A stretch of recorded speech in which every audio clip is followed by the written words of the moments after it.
Hello and welcome to Doon Does DVD.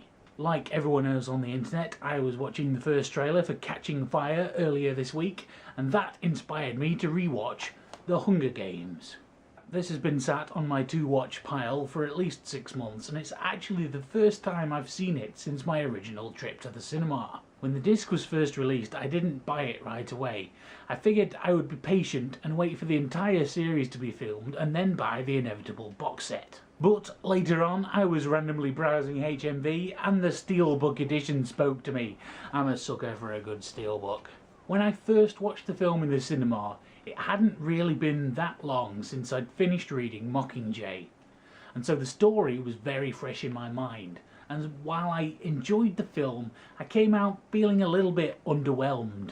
I was thinking too much about the things that had been changed or removed rather than enjoying it as a separate entity.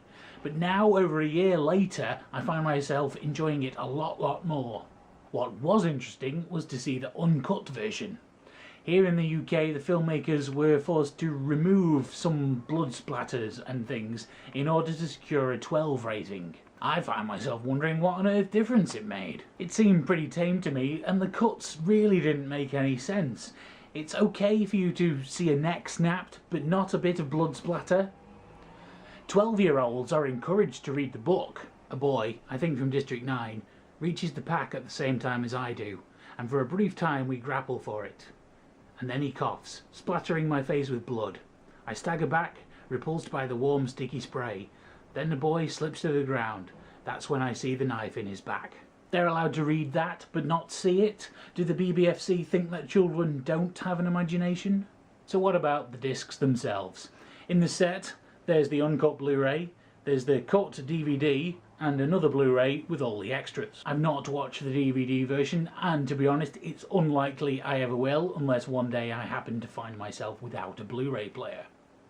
The sound and picture quality are both excellent, but you generally expect that from a modern release. There was one interesting feature which I've never seen before. In addition to the 7.1 DTS soundtrack, there was a 2.0 stereo late-night viewing soundtrack, which presumably lacks the potentially neighbour-disturbing bass. The extras disc contains a feature-length documentary covering many aspects of the making of the film. It's very extensive and detailed, although not quite Lord of the Rings levels, and a lot of it is just talking heads. There are also a few additional featurettes, which seem to be various bits and bobs filmed for the documentary, but then they were unable to find a place for. But at least they were not the fluff-style pieces that are essentially just a trailer for the film that gets shown on MTV and the like.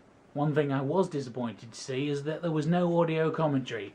Having seen some of the other extras, I imagine that a commentary including the director Gary Ross and of course Jennifer Lawrence would have been funny and entertaining and informative. Perhaps we can get them back for that inevitable box set at the end. If you do have the disc but have not watched any of the extras, I would highly recommend one called Letters from a Rose Garden, which really shows how deeply Donald Sutherland got to know the character of President Snow. Overall, a great release for an excellent film. Thanks for watching, and I'll see you next time.